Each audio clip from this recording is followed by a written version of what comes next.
smack your head a little bit versus like snapping your arm. Would have been really bad, but like I've been racing since I was 4 years old. So instead of waiting for the opportunity, I'm going to build my opportunity. We're getting ready to go into the 4th year of me actually owning and operating my own team. You're more of an entrepreneur. Yeah, right. Yeah, exactly. Right. This podcast is brought to you by Washburn University, a tight-knit college in a city of opportunity. Washburn offers small classes and big experiences. It's public, prestigious, and has the lowest student debt in the state. Above all, Washburn delivers a personalized education that you won't find at larger schools. Learn more at washburn.edu.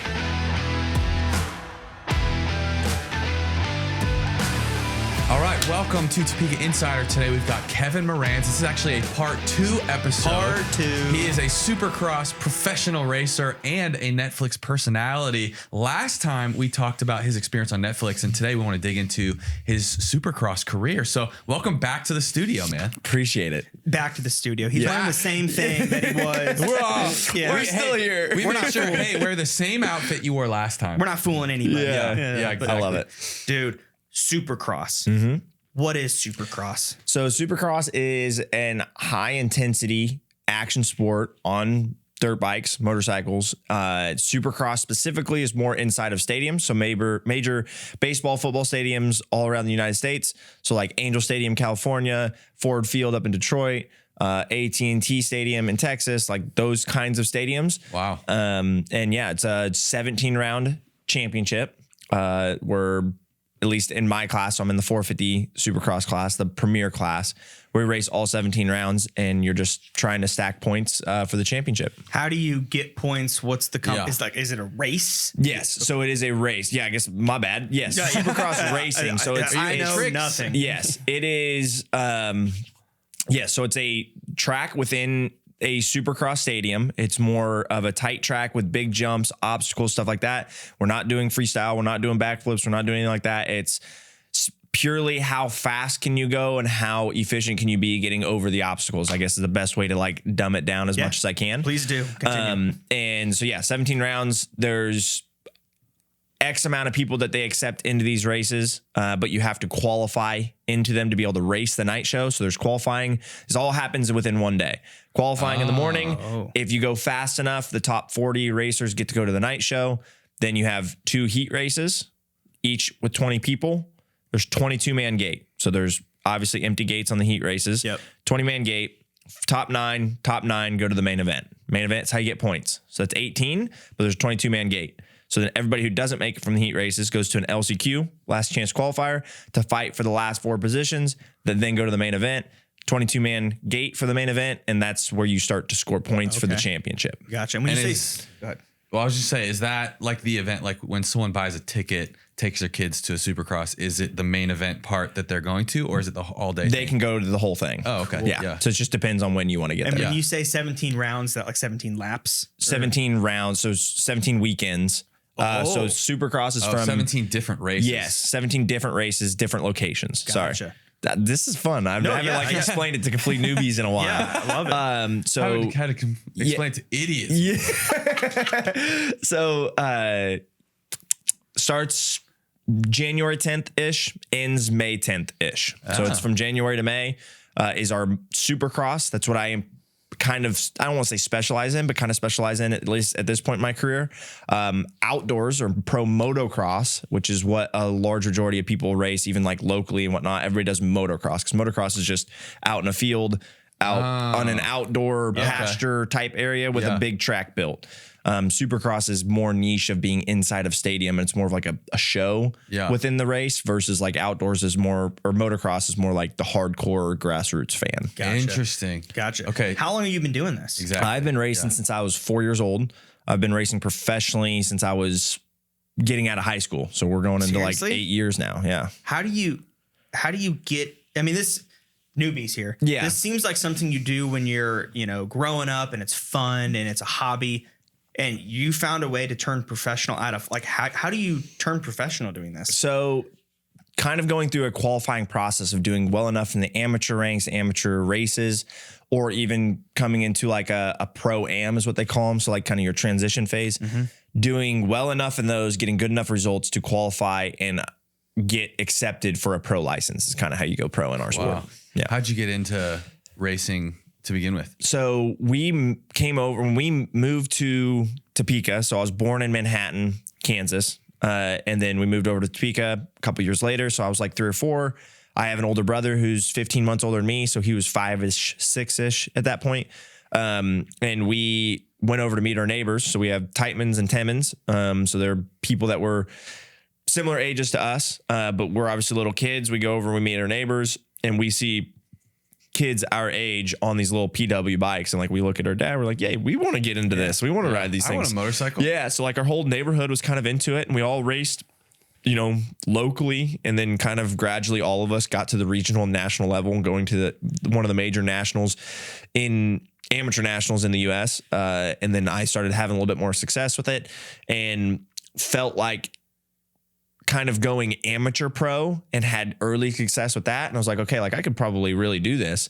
And at that point I was starting to kind of build some of my own network of local sponsors. So like Hoyt's Truck Center, Harold's Tire, Shawnee Wholesale, TMI Corp. Like there's people that were always kind of a part of our program as we continued to grow. And that then was like in high school? Yeah, this is like middle, I would say more in high school, probably middle school transitioning to high school. Cause by the end of high school is when I actually graduated in 2017 technically, but I graduated at semester. So technically the end of 2016 to start racing professionally. And yeah, like I still have those local sponsors with me today, which is pretty rad. How does the professional Supercross, is there like a purse? Is there like a prize money? Is it, to do this professionally, is it, is sponsor heavy or what does that look like? So that's kind of like a discussion within our sport right now is you are not going to make a full on living from just racing our sport. That's why I have to do so much more. I think that's why, honestly, the Netflix thing kind of probably happened is because of the creativity side of things I was doing within the sponsorship and social media realm to try to get support. Because like for me, grow up in an amazing family, love my mom and my brother and everybody to death. They do anything for me, but they were not always in a financial position to catapult me the way like everybody would probably hope. So I had to get really creative to bring in and start bringing in other sponsors than just those local sponsors and providing value to them to be able to afford to go racing, if that makes sense. Providing value to the sponsors. That's just, having a social media presence, being able to shout them out, maybe do you like wear their logos? Yes. So like we do like logo placement on bikes, on jerseys, on helmets, within the YouTube and Instagram side of things. Like, the shout out thing that's one thing I've kind of transitioned, right? Like as starting from being in middle school and trying to figure out how to go to these amateur nationals, help my parents go to these amateur nationals to then like fully funding my own program for the last 8+ years. It's kind of transitioned from, yes, the logo placement, the branding is important.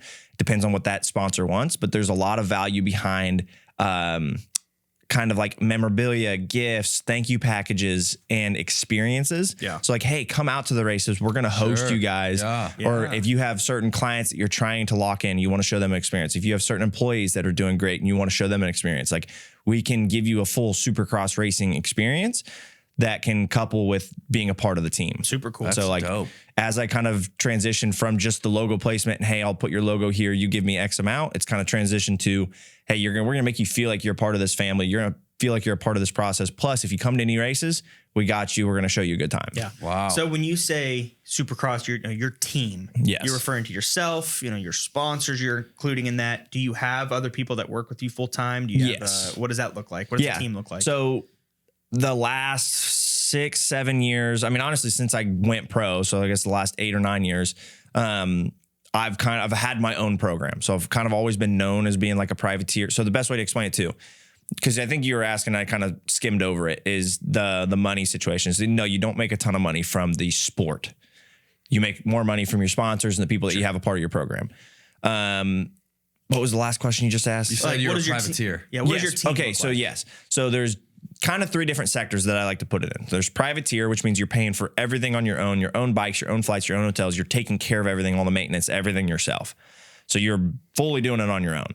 Then there's like a B-level ride, which is like, hey, I'm going to hire you. You're going to be a part of the team. We're going to pay for your flights and hotels, and we're going to make sure that you have a bike and a mechanic at the races, and you get to keep the money from that you race for, kind of deal.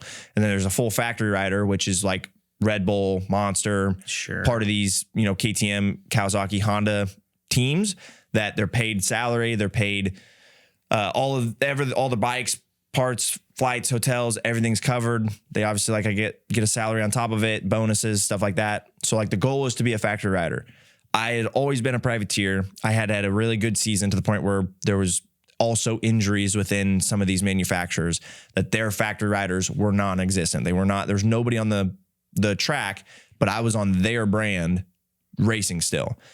And it was a big thing in the past that they would give a fill-in ride, which is like giving an opportunity to somebody who they believe deserved it. Like Red Bull would give you a fill-in ride? Correct. Okay. Like Red Bull KTM would bring somebody up that's doing well to see what they're capable of on the bikes when they're just sitting there because their riders are hurt, if that makes sense.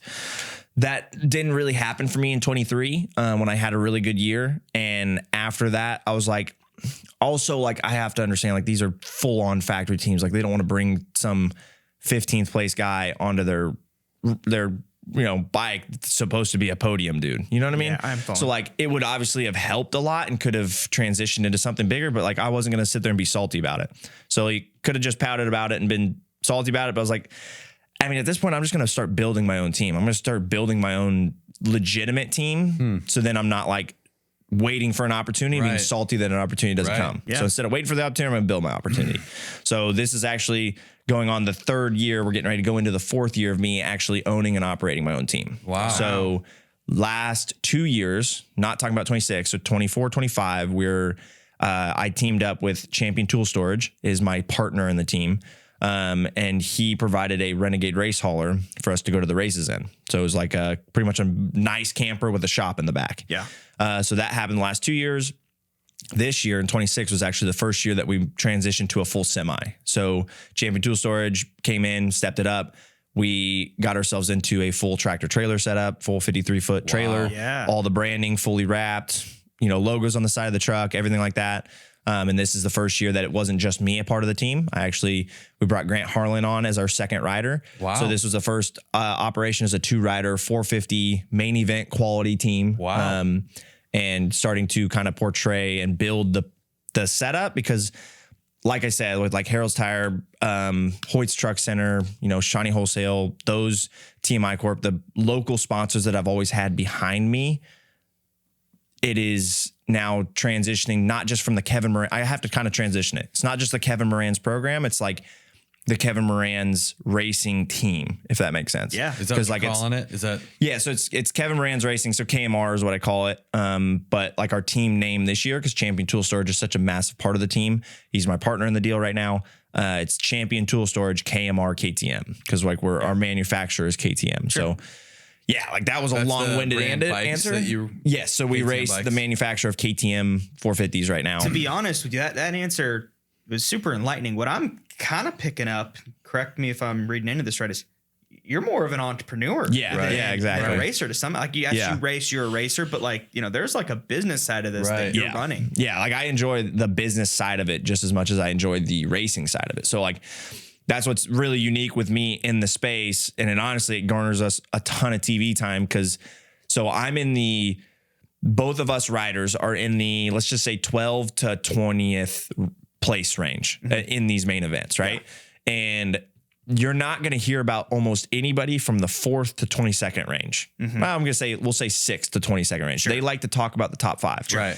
But they spotlight me a ton because of the creativity side of being a team owner and racer, but also being a quality racer versus just like there has been some people in the past that have come in and been in a similar light, but not necessarily getting the same results that I'm getting. Not as good of a racer. Yeah, exactly. Yeah. So it's kind of a unique position that's put me in that also brings more attention to the sponsors of that part of the team. So I'm kind of like, plus the Netflix thing now, like I'm kind of trying to utilize it all of like build your, this is why you should go with us because nobody else is doing these things. Look, I'm on Netflix. Well, I mean, I haven't used that yet, but it'll probably come out at some point. I haven't really paired the two, but it sounds like the Netflix thing was maybe a nice little advantageous to your racing side. Yeah, some publicity stuff. If you're getting a lot of sponsorship money and, having that bump is probably a helpful thing. Yeah, absolutely. It was kind of like, it was a lot to handle in September of last year because this is right when we're making the transition from the Renegade race hauler to the semi. We're trying to figure out who our second racer is. Like I don't even have that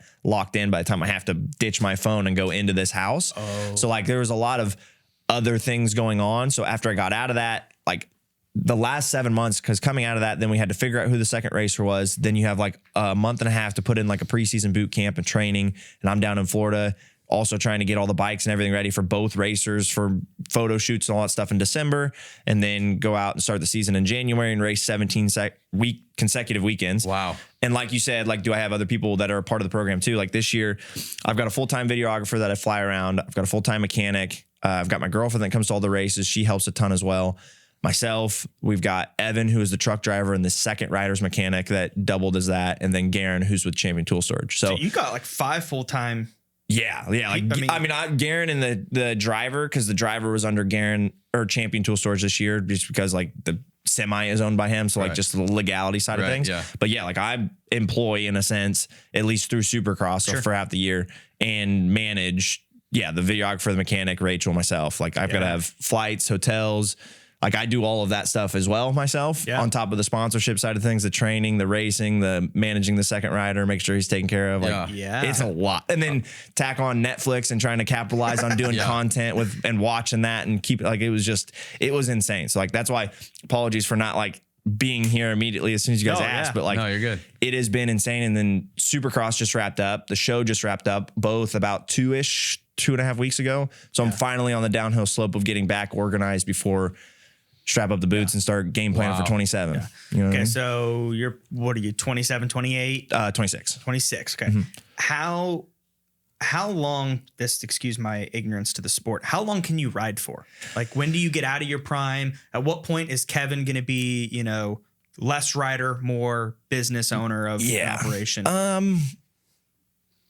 It's different in our sport now. Usually before today's age with, I guess, medicine and stuff like that being better, I don't know. These dudes are not retiring. Like I'm ready for half of my class to retire. Yeah. Okay. So they're going into their mid 30s at this point. So like I could realistically have another 8 years if I wanted to. Okay. Wow. But just from like a safety and health standpoint, it really just depends on my health through the process, because being in our sport's super dangerous. Like anything happens, there's major injuries. I've hit my head probably too many times at this point. So like, it just depends on the health over the next few years. But yeah, like for me, I'm 26. I give myself until 30. Okay. And then if I'm still having fun, like, because at this point too, like I'm having a lot of fun building this. I'm having a lot of fun with the racing. The competitive side of me is still getting, the itch, if that makes sense. And then the business side of me and building something cool and obviously trying to create some sort of financial freedom for myself. Cause like I still live at home whenever I'm back home. So I don't have my own place here just cause I'm gone half the year and I'm in Florida for the other half kind of deal. So just trying to get creative enough to, try to create some freedom. And I don't know if this is what I want to do forever, is just run a Supercross team, but I'm definitely setting myself up to have that. I've never seen it in action, but it sounds dangerous. Sounds, high stakes. You're flying super fast, super high, super quick. Is it also just hard on your body? Yeah. Clearly, I've never ridden a motorcycle, let alone done Supercross. But I feel like that's probably maybe a factor of, every time you race, it's just, you're sore, you're tired, it's hard. Well, yeah, there's like major crashes too. So for instance, like, cause there's one of them, which I'll show you a video when we wrap this up, but like there's the jumps that we jump, they're anywhere from usually 25 feet to 75 feet long. Whoa. And you're anywhere from probably at the smallest, you're probably 10 feet above the air to 25 feet to 30 feet. Yeah. So like there's a time actually this year where the finish line, which is one of the steeper jumps where you go the highest, like I hit a kicker off of that jump and started pitching forward and nose picked at the top of the landing and like flipped forward to the bottom of it kind of deal. Like there's major crashes that can happen. You were like rolling kind over. of. Yeah, well, it could have been really bad, but like the way that I hit the top of the landing when I nose picked it or whatever, I kind of like shoved off the side versus going straight over. Oh, sure. Yeah. But it's still like the bike crushes you, like you're tumbling all down these hills. So like you're sore a lot of the times. That's why health is a big part of it. Is being healthy for all 17 rounds is honestly something in itself. It's just something to pat yourself on the back for. And then outdoors, motocross, which is getting ready to start this coming weekend and goes until end of August. That's even gnarlier because then you go from our main events in Supercross are 20 minutes plus 1 lap, full gas, wide open. So like an average heart rate for me for that whole 20 minutes is probably 190-ish. And my max is probably like 205 for that time for 20 minutes. And then you go outdoors and you're in the middle of the day. Supercross is more of a night show. Like I even said, night show kind of deal. So it's cooler, it's better weather and everything like that. But outdoors is in the middle of the day, middle of the heat, middle of the summer. So you could be racing at 100-degree weather and you have 30 plus 2 is your motos there. So 30 minutes plus 2 laps, which ends up being about a 35-minute moto. And you have 2 of those back to back. So it's much harder on your body. It's much harder on equipment. It's just harder in general. So that's why I steer more towards Supercross because it's better for the branding side of things. Sure. It's easier for people to come in and fly into major stadiums. There's just closer. Like some of these outdoors, you're 2 hours away from the track from the closest airport. Supercross, you're 15 minutes away from the most major airport. Yeah. And then it's a lot easier to see logo placements. You have stadiums, you have more fans, you have more notoriety on trying to get somebody to pay you to be a sponsor versus outdoors. It's just a lot. Everything's a lot harder when it comes to outdoors. So at some point, because our series is set up for Supercross, motocross, SMX. Supercross is the first part. Motocross is the second part of the championship. They're separate things, but they add them together to qualify for SMX. SMX is like our playoffs. Oh. So at SMX, there's big money on the line for SMX. So you have Supercross, you have outdoors, and you have SMX. Like you can race from January to end of September, and then by that time, you have October and then November and December, your boot camp for the next season. So like it could never end. And then there's also a new thing called World Supercross, which I did in 23. So you like do different races all over the world. Wow. And that's usually end of August all the way through like December. So like you could race nonstop and just keep going and going. Are you penalized for SMX if you don't do both Supercross and motocross? Kind of. So it's based off of the championship points that you score from being in the main events and doing well in Supercross. That adds up to your point total. Then you have outdoors and the points you score from that go to your points total. They add these two together to see who qualifies for SMX. So even if you dominated Supercross, but just decided, hey, it's not wise for us to do both, you still wouldn't do as well as people who do both. Correct. Dang, that kind of sucks. Yeah, it is. This podcast is brought to you by Washburn University, a tight-knit college in a city of opportunity. Washburn offers small classes and large experiences. It's prestigious and has the lowest amount of student debt in the state. Above all, Washburn offers a personalized education that you just won't find at larger schools. Apply now at washburn.edu. Now, back to the show. Dang, that's brutal. Or unless you just do so good in Supercross that the people that do both still can't catch you kind of deal if like they're lower level. But yeah, like that's where my thought process is right now is I could go into outdoors and try to fight my way into for sure qualifying for SMX. So they invite the top 20 in points guaranteed. The final 2 spots, because it's a 22-man gate usually, and outdoors it's 40-man gate, but 22-man gate for Supercross and SMX. They let the next 10 riders fight for the last 2 spots in each of those SMX races. So there's 3 SMX races. So they'll invite pretty much 20th to 30 or 21st to 30th in points. Right now, I think I'm sitting like 25th in points. Yeah. So we'll just kind of see where people stack up. If I need to go jump in and do a couple outdoors, we'll see. Okay. So you'll just kind of ride it out, see what you have to do. Potentially. Yeah. But like, usually the last 4 or 5 years, I've always done a few outdoors to try to score some points, keep myself in that realm. Yep. This year, just because of the insane 7 months that I just had, I'm down to take a break. And even if that kicks me out of SMX, I'm fine with that this year. What's the worst injury you've had? So I compound fractured my tib fib in 2018. Yeah, so that was a pretty not fun one. Surgery? Yeah. So I have a rod from here to there. Like, I don't know, you can't quite see it, but that right there. Oh, yeah. So. Yeah. And injuries, that's your worst injury. Do you go into a season and think, okay, I'm going to get injured at some point, this year with just how dangerous it is? Or is it like, I think like, the NFL and football, it's like, there's a decent chance, you're going to get injured every other year. Right. Yeah. Baseball and golf, all these others, like you don't plan on it. What's the injury rate with you guys? It's pretty high. Like even like I told you, I'll show you a couple of the videos of a couple crashes I had this year. Thankfully, like the man above was just looking out for me or something like that, or, whether you smack your head a little bit versus like snapping your arm, like that's kind of where it comes into is, if you can keep yourself in the point where you're still walking, your limbs are working, like you can get back in a week or two.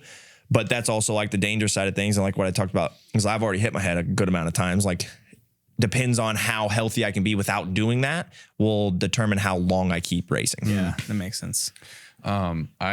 You were telling us before we started recording about how you first got into motorcycles as a kid and how each of your neighbors had your own little like dirt tracks on your property. And just the way you described it, it kind of sounded like the way people describe the ideal 90s childhood. Yeah, dude, it was kind of what it was It like? was epic, to be honest. Like all of us, like this is back before technology. Because that's one thing I'll touch on that we didn't really talk about, being separated from technology for the Netflix thing. Growing up, like you said, and us exploring, building bicycle jumps, riding bicycles down to the local gas station, like as a collective neighborhood, because like all of us were similar ages. Like it honestly was perfect. It was so fun. That's so cool. But having that experience as a child, and then obviously going into today's world where technology is everything, I would have never realized. But when I went in for the Netflix thing, that was one of the hardest things for me, was being away from technology right off the rip, because like I do so much business on my phone and sponsorship. And at this point, I'm trying to figure out who our second rider is. Like there's so many conversations that I needed to continue to have, but getting separated from it, like, you go through your, I guess, just absolute boredom stages for the first couple days. But by the end of it, I honestly didn't want my phone back. I never, like if I were not to have that experience, I have too much going on to the point where I couldn't be away from my phone for that long. But that taught me like, you are just happier without technology and those stresses and just like constant, like you're just so much more locked in on what's going on day to day without it. But I mean, I'm right back to like always being on my phone because I have to do it for business and whatnot. But it was a cool experience for the fact of like, it brought me back to childhood of just like being present, if that makes sense. I've heard people describe, I mean, it's a big cultural conversation right now. Like, should kids have phones? Like, should we limit our technology usage even as adults because it's bad for us maybe? And I heard about someone who did an experiment with her teenage kids and the teenage friends, and she incentivized them basically to do a 3-week challenge without their phones and without, social media and things like that. And so there was this group of friends that all did it. And by the end of the 3 weeks, they were like, please don't give us our phones back. Like our lives are we had no, like the first week, like you said, was like withdrawals and was like, please give us our phones. But then at the end, they're like, this is so great. And then, you can't help it. You get back and you get your phone and then you're back to the way it was. But I've heard so many people talk about stuff like that where it's just like, man, it really is so nice, but it's hard to avoid. Yeah. It's hard to like, you can't do that forever. You said you have 3 kids, right? Yeah, 3 little so kids. This is just like fully off topic here, but like, what's your thought process on it? Cause like, I obviously don't have kids. So my curiosity would be kind of 2 facets. One would be that you keep them away from it. They have a normal childhood. They get creative. They don't just lock themselves into a screen. Or if our world is going to turn into that, is it proactive to let them experience it and get good with it to then help them later so they in know life? how to. Yeah, I would say our household, we do both. We try to limit like screen time. So for instance, for us, we do family night once a week where it's like, hey, this is kind of your only night a week where you get to watch a movie. And so like we'll play games, we'll watch a movie. Even now we're kind of getting away from movie. Like, hey, let's just go play catch in the backyard instead and for family night or whatever. But that's the one night a week they know, hey, we can watch a movie. The rest of the week, if you ask, it's probably gonna be a no.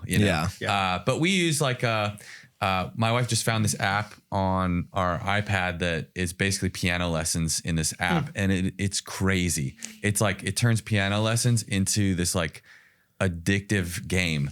And so like my 7-year-old is like, can I do piano lessons? And he'll be on it for like 3 hours. And he's like learning actual songs and he's learning actual piano. He's learning to read sheet music. It's crazy. And so, I'm a little interested to see like, all right, like, will you still be able to play without the addictive factor of an app, later? Yeah. So we're still figuring that out. But I agree with both sides. I think like, man, we want our kids. I get nervous when my kids first thought, when we're like, hey, what should we do tonight? I want to watch a movie. I want to do this. I want to like do something on a screen. Yeah. And I'm like, hey, I don't like that that's your first gut level response. Yeah. You need to go Motocross. outside. Yeah. It should be Supercross. Yeah. So that's a whole nother. Yeah, I mean, we get into have that like topic too. we built like an obstacle course in our backyard. So Yeah. I'm like, hey, you need to go play in dirt. You know, Yeah. like you need to go like, you know, go play in with the water hose or whatever, and or we're gonna go ride our bikes, you know, Yeah. or whatever. But I do want them to be familiar. Like, hey, man, at some point we'll probably get you a phone. It'll probably be later than you want. Yeah. You know, but you're gonna need to know how this stuff works. And, Yeah. you know. So Kevin Moranz Racing, KMR. Yeah. That's your racing team. Where do you hope that goes in 10 years? What's the goal? Oh man, see, it's tough for me to think 10 years out because I guess in an ideal world, like we're still in a semi, we're at that 2 to 3 rider format. Maybe we just start to progress to get, you know, like it would be cool to imagine winning a championship, right? But like that's like we're going up against some pretty heavy hitters and massive manufacturers. But it would be sweet maybe at that point to have factory level support to the point where we're getting bikes and engines and support from somebody, along with having maybe, you know, top 10, top 5 potential podium kind of guys on our team.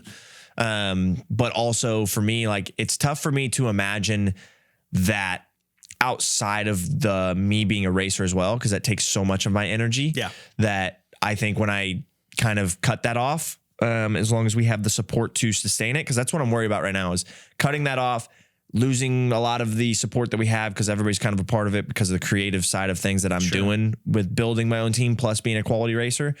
So as long as I can transition that properly, you know, it would be pretty cool to see it keep growing and keep running it, whether that's what I do full time or that's more of my side quest at that point. Yeah.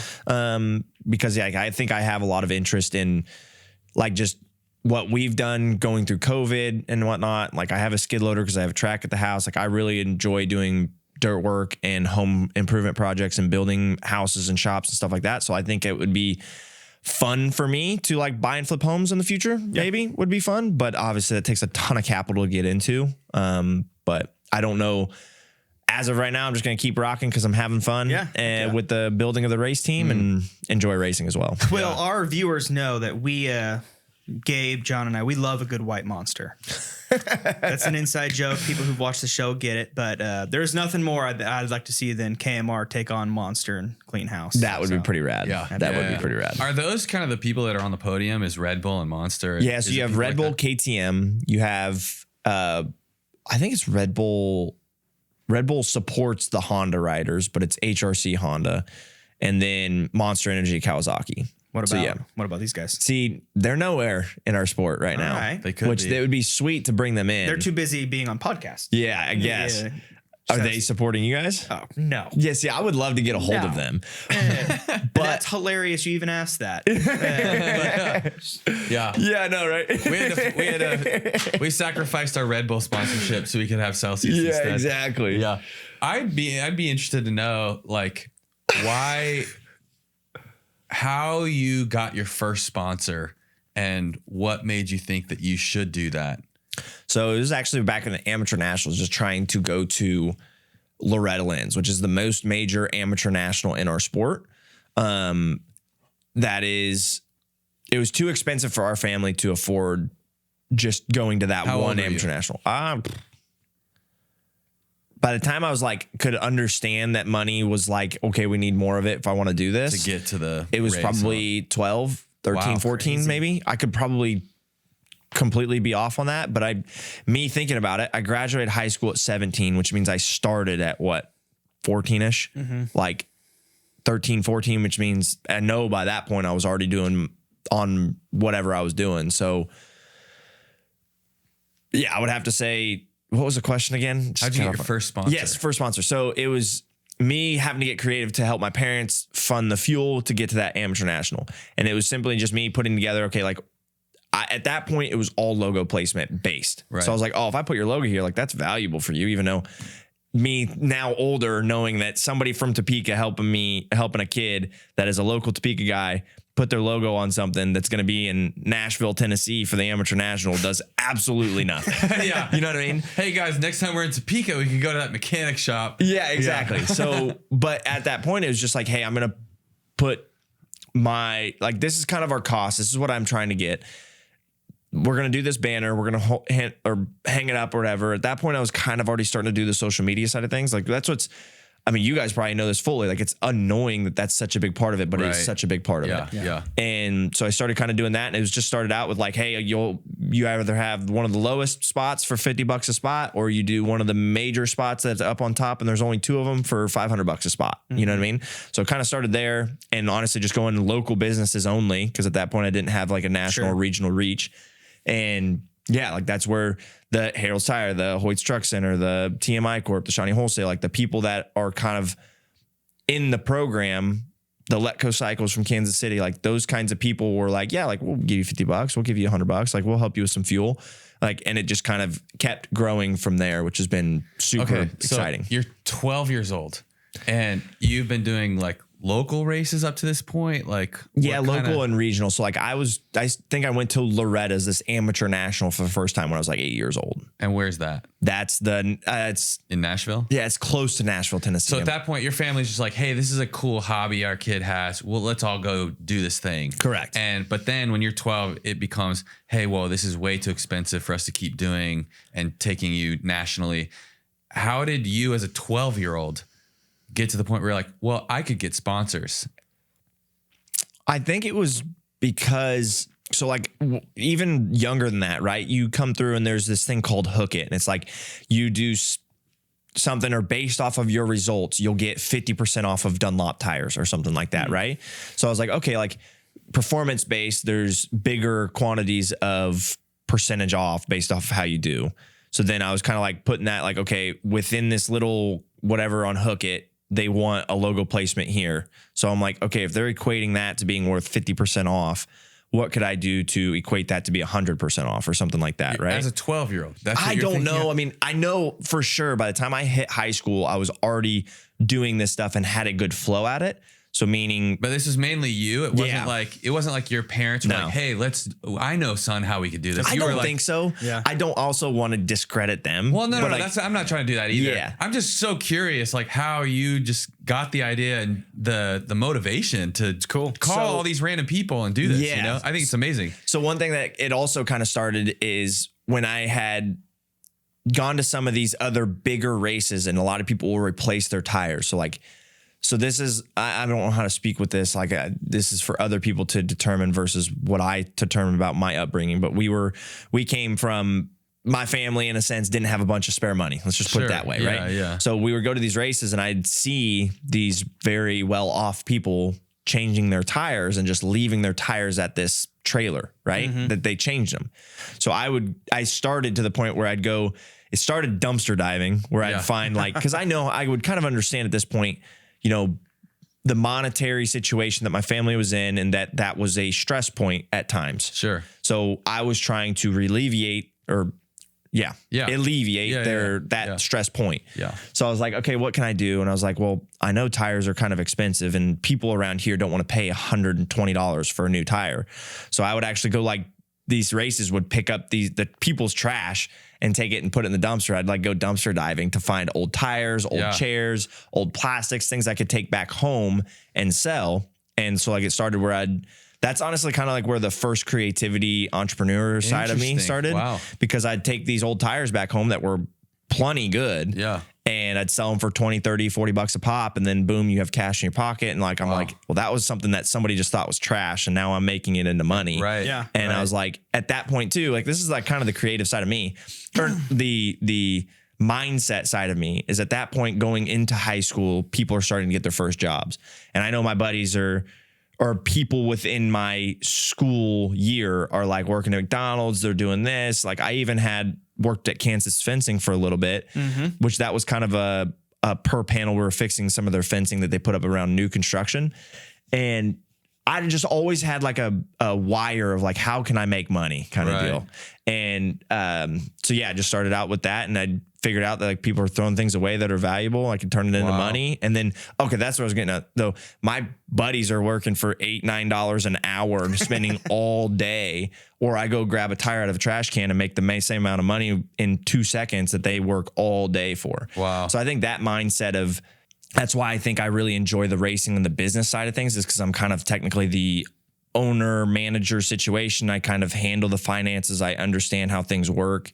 I enjoy that versus somebody just saying, hey, you're going to make 50 grand a year, no matter how hard you work. Right. I like I guess the only way I could probably relatively think of myself in a normal style job is like a commission style job that based off of how you do, you get paid more.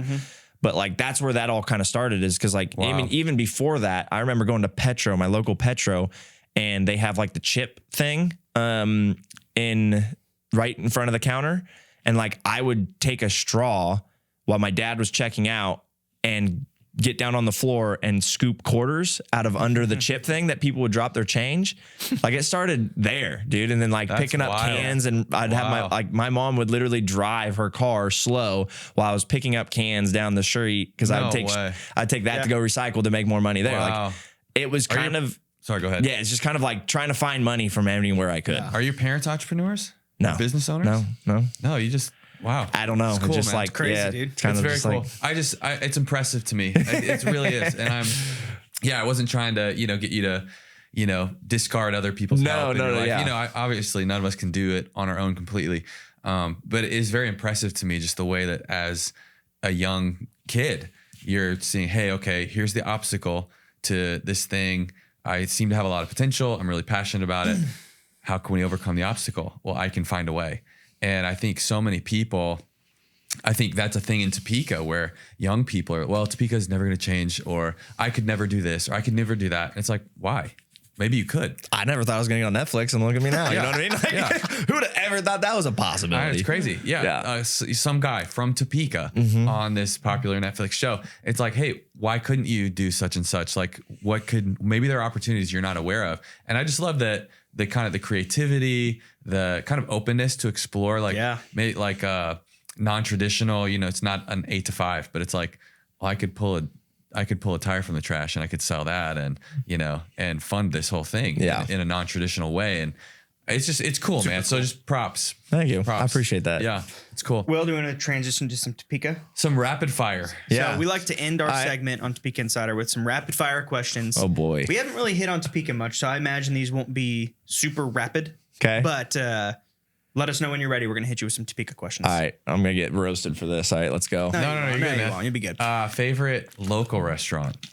Favorite local restaurant, man. See, that's what I struggle with. I need to think of local because I'm such a Chipotle guy. I'm just being on the road all the time and trying to eat semi-healthy. Back in high school, you're going to dinner with some buddies, local place up north. Where We always, I'm trying to think of like team dinners. I remember, what's the burger joint that's Pad. over? Pad. The Pad. Yeah, the Pad was a good one. The Pad's good. Oh, also, what was the one that's over by like, where Academy is right now, and like Dick's, not great. I'm thinking of Great Wolf Lodge. What is the buffet that was on that corner? Barbecue, that one? No. Oh, it's gonna bother me. They tore it down, and it's like a tires. Golden Corral. No, it wasn't. No, Coyote Canyon. Coyote Canyon was the spot. Oh yeah, Coyote Canyon was the spot. And then they built a car wash on it. Yes. Coyote Canyon. So yeah, never mind. Scratch all that. I remember Coyote Canyon being the spot. Yeah, that's like a Sizzlers or something like that? It's like a Golden Corral. It's like a buffet. I know exactly what you're talking about. We'd go there all the time. That's where I'd always go on my birthdays growing up. Oh, Gabe wants to jump in. He's got an opinion about we used to go there all the time. It was so good. I miss it. It was decorated so nice. That place, it was legit. Cool. Yeah. Come on. What's your go-to Chipotle order? I always do a bowl, white rice. I always ask for extra rice because they don't really charge you for that, and it gets more food in your bowl. Carbs, man. Pinto beans. I usually do chicken, veggies, and then I'll ask for carnitas or whatever as well, and then pico, corn, lettuce. And then I'll usually get like a large side of guac or something like that if I'm feeling spicy. I like that. It's a full bowl. Okay, you hinted at this earlier. Yep. You're doing a home project. Yep. You're flipping a house in 10 years. Okay.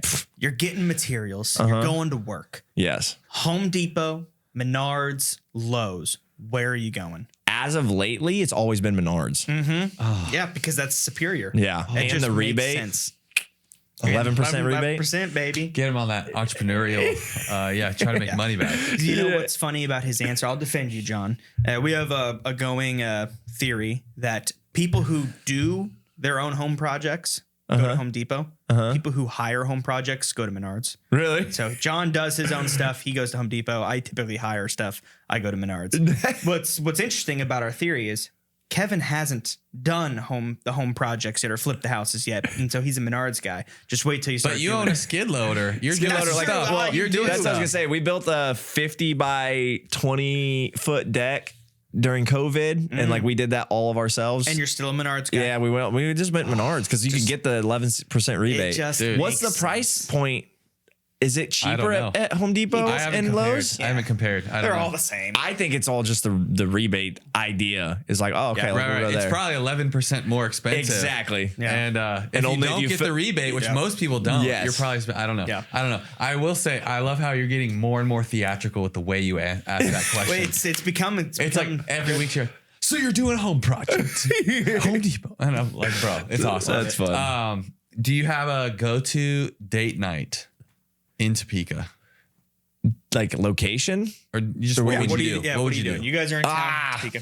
So that's what's a struggle is. My girlfriend and I, we've been long distance for almost 4 years now. So she lives in Ohio. I live here. Oh. So she's date nights never in don't Ohio. happen really She's very never in often. town. Yeah. But I always just enjoy, honestly, like because I'm always on the racing side of things, something a little bit more relaxed and slow paced. So like, you go to putt or do something like that and then go watch a movie and just kind of chill out. It's kind of, and then good dinner or something like that. Yeah. Here's a question for you. Not usually a part of our rapid fire, but I mean, you're all over the place. Yeah. You're in Florida, you're traveling. What is something that Topeka has going for it that you're like, hey, I don't see this anywhere else. I love this about Topeka. The one thing that I really enjoy about where I live, and like I still live at home with my parents kind of deal when I am in town. So that's one thing I'm like, I need to probably find my own place close to here, or at least close to them. But I also have a Supercross track at my house that I've built over the years. So like that's a lot of my hesitation, and honestly having a long distance girlfriend to the point where it's like she's long distance already. It's like I'm not asking her to live with my parents with me. I really enjoy that it's a small town feel, but yet everything is here. Yeah. So like for me, like it feels, I don't know if that's why I don't really know. Cause like I've just been here so long that this feels comfortable to me. So it gives me a home style vibe. And like where we live, we're on the outskirts of North Topeka a little bit. So like everybody around us has anywhere from like 5 to 10 to 15 acres kind of deal. So I enjoy it because you have your own land enough to do something on, yet your Home Depot, your Menards, your whatever's 15 minutes away versus being an hour away. Yeah. Yeah. So that's kind of what I enjoy about Topeka. Yeah. Cool. What's Topeka missing? What would you like to see? Like a restaurant or I mean, the biggest thing that I Or think Topeka Supercross. is missing is just like elevation of like, that's what I enjoy about traveling, going to say like Colorado or something like that is like, there's which honestly, like the governor's mansion's gotten a lot better over the years of like trail system and everything. And like, I think they actually, last time I'd been there, like they'd built a couple like fun little downhill sections or whatever for mountain bikes. So Mountain like bikes, yeah.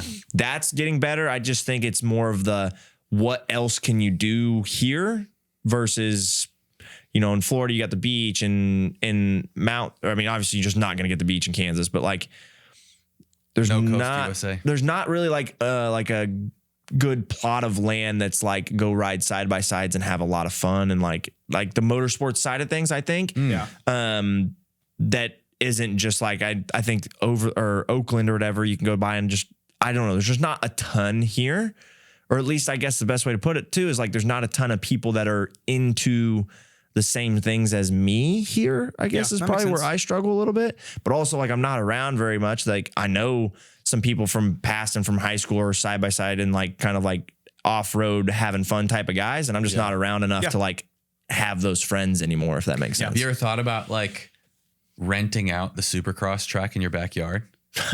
I mean, no, because nobody around here is probably safe enough to ride They that. would kill themselves. But also like, I don't really have many people nightmare. come out and ride with me just because of the liability side of things. Like Right. if something happens, like what would happen? Right. You know what I mean? You got So to I sign a struggle with. waiver. Yeah, because I mean, I enjoy teaching. Like I teach kids and do lessons and stuff like that. But yeah, the more that I've kind of grown with the program and have so many other irons in the fire, if that makes sense. Yeah. Just having a kid come to my house and ride and end up getting hurt, like it's just like a liability that I'm not really like, this isn't worth it. Yeah. Different twist on John's question, but what is a restaurant or something that you've had in all your traveling that you wish Topeka had? Ooh, that's a good one, actually. Because like where I go a lot of the times, like pre-race meal, so I can get some steak and get some chicken and have like a good meal, is usually Texas Roadhouse, which we have one of those. There's not really anything in Topeka that I'm like, it's missing this. All right. That's why I kind of like it too, is like, it's got the Menards, it's got the Home Depot, it's got the Lowe's, it's got Texas Roadhouse, it's got Red Lobster, it's got like it's got your Olive stuff. Garden, it's got like the Chipotle, the stuff that most people have. I feel like it's got everything. Dude. Side question, not Topeka related. You do understand how you choosing Chipotle over Qdoba is wrong, right? Yeah, absolutely not. What? State your case, sir. Yeah, you're a Free Qdoba queso. guy, huh? Okay, are we just taking queso? Because I will say Qdoba's queso is better than Chipotle's. Yeah, that's the big But reason. the rice is trash at Qdoba compared to Chipotle. I feel like Chipotle's is a little bit moister, a little bit better. Okay, well, I think Qdoba's is a little drier, a little bit. This guy's getting hostile over here. Yeah, dude, big. And then I feel like the chicken at Qdoba tastes a little bit more fake. It's more like just like squares in a sense than. I guess I see them cooking it at Qdoba too, so I don't know what the situation is there. Maybe I just have a extreme bias towards Chipotle. Hey, that's all right. But We all got opinions. I'll say, how are you, Chipotle or Qdoba? Well, I like both. I probably personally go to Chipotle more often, but we cater events here at the church, and Qdoba will come and set everything up for you, which is a game changer. Chipotle, you have to go pick it up. You have to come set up yourself. They will come. So like we can be in the middle of something, and then the event will already be set up because Qdoba came and set it up for us. Interesting. That's kind of nice. It's super nice. Like event wise. Yeah. Yeah. I can't say I've experienced that or that's a part of my answer at all. I will say but- our staff is split down the middle on either. Like there's like the trenches are drawn on, Chipotle. Yeah. Qdoba, so. Maybe final question. I mean, where can people find you at if they want to follow you along with what you're doing? You got social We're getting handles? you across 100,000 followers. That's through where these we're going. episodes That's where right we're going. here. Instagram, Kevin.Moranz. Pretty sure TikTok's Kevin.Moranz. YouTube's Kevin.Moranz, or at least Kevin Moranz.